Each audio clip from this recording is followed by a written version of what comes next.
Hello, everyone. It's Dave Juno, the Meniere's Disease Warrior. How y'all doing? I'm doing okay.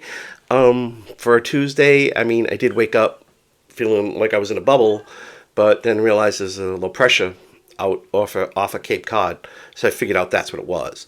And I didn't have vertigo, but I had everything else: outrageous tinnitus, off balance, everything else. But I was okay, no vertigo, so I could do what I had to do. Maybe not go the 1% more, maybe not go fishing later in the day, but I could actually do what I had to do, and I had a big job today. So, and this is also like people always ask, why are we tired? Why are we tired all the time? This is a perfect example of why we're tired all the time. And it's not a physical tired, okay? It's a mental, it's a brain. People can understand our brains are working double time. And in some cases, triple time. Literally, I'm got a half an ear doing the work of 2 ears. So, yeah, that's going to make you tired after a while. So here's the example. So, my aunt had passed away last week. Today was her funeral. And I had asked my cousins if they wanted me to live stream it, because I know they have relatives that are on the West Coast and down south that, really probably aren't going to be able to make it or come, so they could watch it on the internet. And I figured my aunt would appreciate that too. So I offered that. They said yes, and it's no cost. I do it for free for anyone.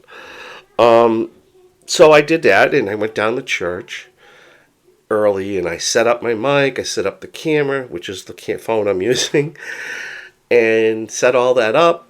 Checking the sound, doing this, doing that, lighting the candles in the church because I'm there. And so now we get started. Okay?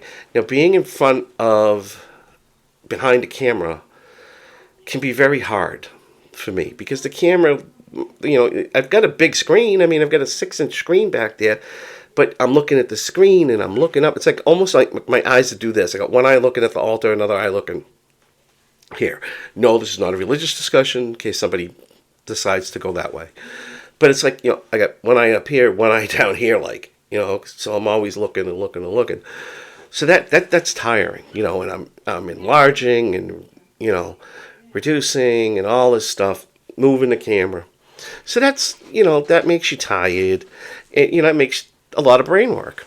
So then, after that's all done, I hurry up and I have to put everything away, all my stuff away, my stands, my microphone, you name it, everything, and then run out to my car and then go into the procession to the cemetery. Okay, so, you're driving slow, which is fine, but still it's kind of like, so you're driving slow, and then get to the cemetery, and there's a bunch of people, and in the beginning of it, it's kind of loud because everybody's talking, and then we get the prayers before the coffin, the ceremony, but the coffin, and so I didn't record that, but it just was, it's still, you're trying to hear because there's no microphone, so I really can't hear the priest. Luckily, I knew what everything he was going to say and how to answer everything, but I couldn't hear him, so that's frustrating. Plus, with my other cousin who had an acoustic tumor removed, so we're both completely deaf in the same ear.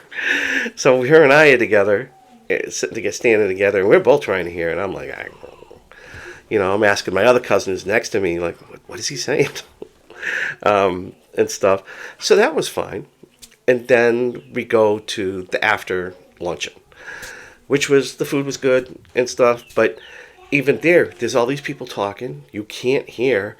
Luckily, me and my cousin Mary Rose, who had the acoustic tumor, we're sitting by ourselves at a table so we can talk and hear each other, which is great. And her daughter was there. I haven't seen her since she was a little girl, and her grandson. So we were all talking.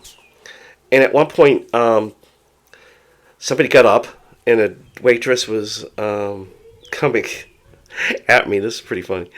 Waitress is coming at us with a bunch of drinks. Like, there must have been about 10 or 11 drinks on this tray. She's trying to get by, and the person stands up as she's just, timing couldn't have been more perfect. Actually, it was my brother.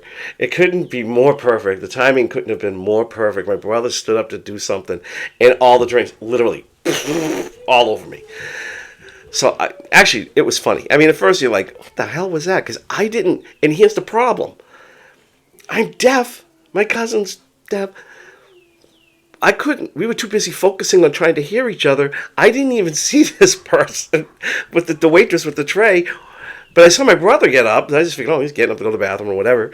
And all of a sudden, I'm saturated with beer, soda, coffee. You name it, I had it. Let's just say it ended up I was the butt end of the joke. And my aunt would have been laughing her head off. So, hey, Auntie Mary, I hope I made you chuckle. But it was funny. I mean, at first I was just like, what the hell? But it was, after time went on, it was funny. And I was literally saturated. But I toughed it out. I stung around, telling food and talking and everything. But that's all tiring because our brain is taking in so much information just from that one time, one area. That I'm talking with my cousin. This woman's coming with drinks. And then I see all these drinks coming at me. And it's just all this information. And, by the time I left there, I had to take up a few minutes, not because I was having vertigo, but just sit in my car and decompress for a few minutes.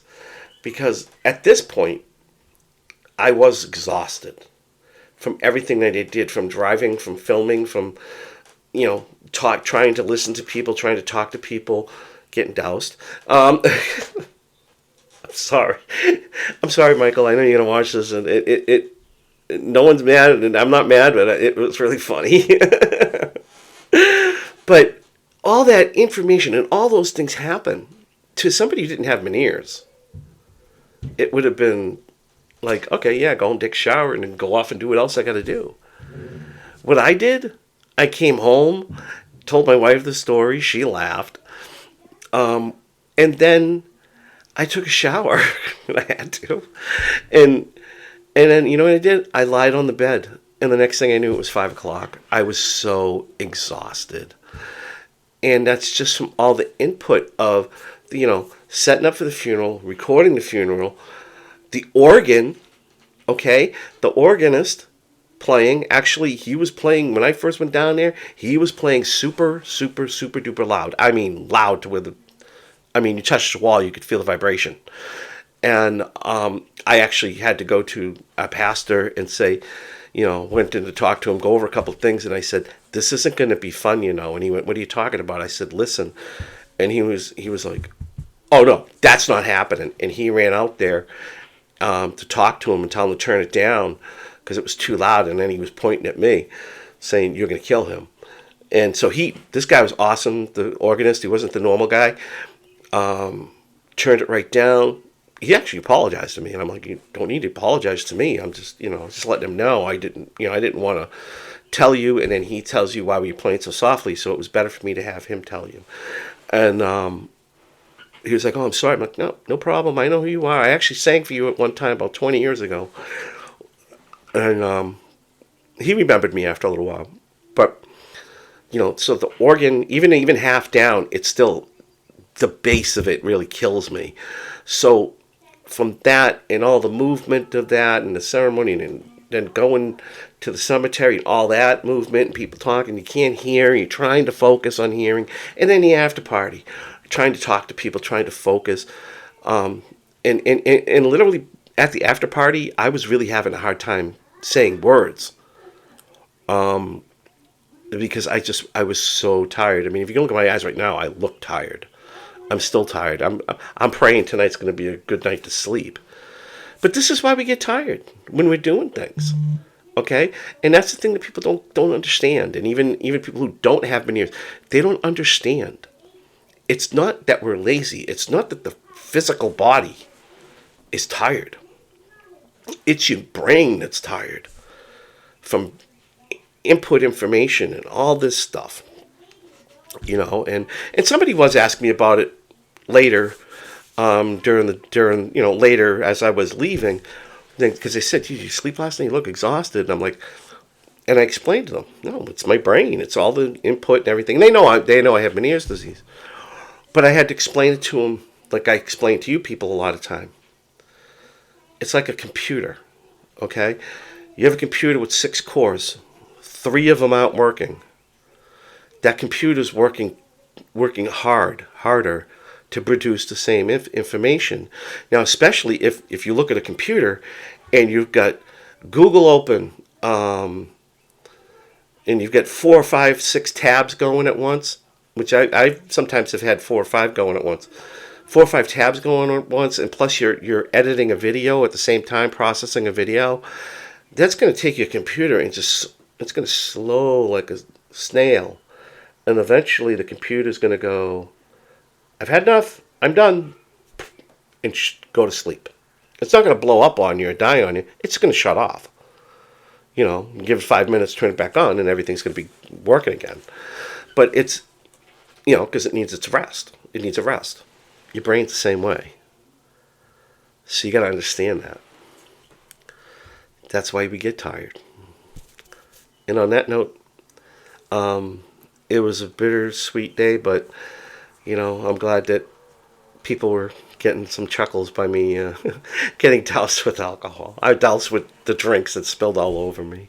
It was a good after party, probably one of the best ones I ever went to. Because nobody was really somber. Everybody's telling jokes about my aunt and how funny she was and how she, just the way she was. She was a beautiful, wonderful person. I had so many great memories with her. I really do. I was very close with that family.